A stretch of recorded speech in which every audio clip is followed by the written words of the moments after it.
ایک بھائی کا سوال ہے کہ ایک بندہ معذور ہے اور اس کی عورت اس کے پاس رہتی ہے اور وہ اپنی بیوی کے صحیح معنوں میں حقوق ادا نہیں کر سکتا.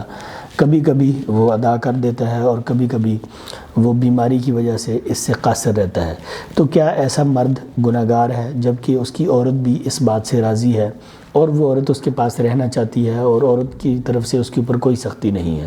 کبھی کبھار عورت اس مسئلے پر اس سے بات چیت بھی کرتی ہے، گفتگو بھی کرتی ہے، لیکن وہ زیادہ اصرار نہیں کرتی. تو کیا ایسا مرد گناہگار ہے؟ اللہ تعالیٰ کے سامنے کیا اس سے پوچھ گچھ ہوگی اور وہ گناہگار ہوگا؟ دیکھیں جی، بات یہ ہے کہ اللہ تعالیٰ نے مرد اور عورت کو ایک دوسرے کے لیے سکون کا سامان بنایا ہے، ایک دوسرے کے لیے فرحت اور زندگی گزارنے کا بہترین ساتھی بنایا ہے.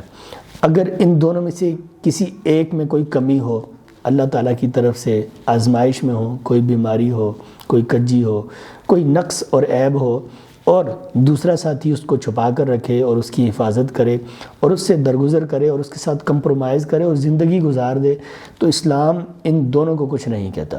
یہ آپ کا ذاتی مسئلہ ہے.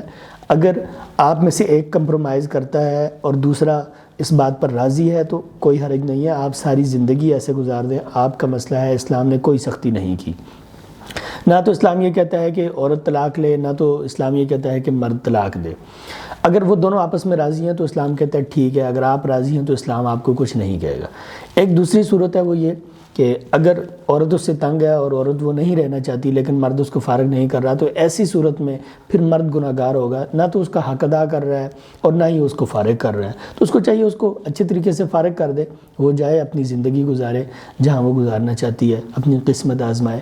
لیکن چونکہ معاملہ یہاں پر ایسا نہیں ہے، دونوں کی رضامندی اس میں شامل ہے، تو پھر اگر دونوں کی رضامندی شامل ہے تو وہ جب تک چاہیں وہ آپس میں اسی طریقے سے رہیں. ہم اللہ تعالیٰ سے دعا کرتے ہیں کہ اللہ تعالیٰ ان کو اجر عطا فرمائے اور اللہ تعالیٰ ان کو صحت کاملہ عطا فرمائے.